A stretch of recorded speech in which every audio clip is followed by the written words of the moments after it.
Amid the beating drums and calls for an end to the Israel-Hamas war, protesters have put up tents, digging in this weekend with demands that McGill divest from Israel-related funds and organizations. So we're not leaving until McGill commits their divestment vote. And this is what we're hoping comes out of it. I mean, they would have to...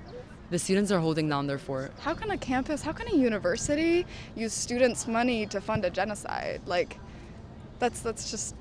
I have no words for that. Like, that's insane. But the encampment is also drawing opposition. No, I just have an opinion. Okay, well, I think you should be open to opinions because you're giving yours quite... I absolutely agree, but we refuse to engage with Zionists. She doesn't engage with Zionists. What she's basically saying is that she doesn't want to hear the other side. So somewhere along the line, we're losing the opportunity for dialogue, and that's when it becomes dangerous. Tensions are even higher on many U.S. campuses where thousands are camping out. We are confident in what we're here to do, and what we're here to do is speak up for Palestinian liberation. People are dying. This is a genocide that's happening, and that is the biggest concern. Police have cracked down at some universities,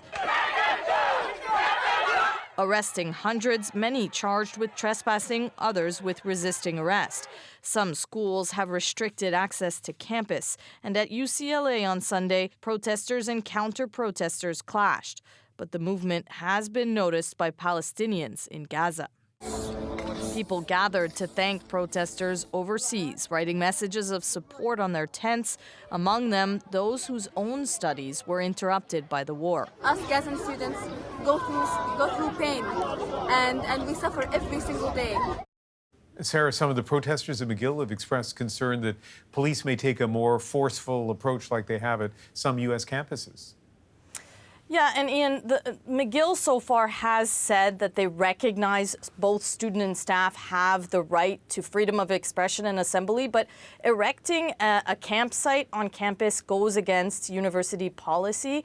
The university, though, says it's having ongoing discussions with lawyers retained by the protesters. But as you heard in the story there, Ian, the protesters themselves say they won't leave until their demands are met. Sarah Levitt reporting from Montreal.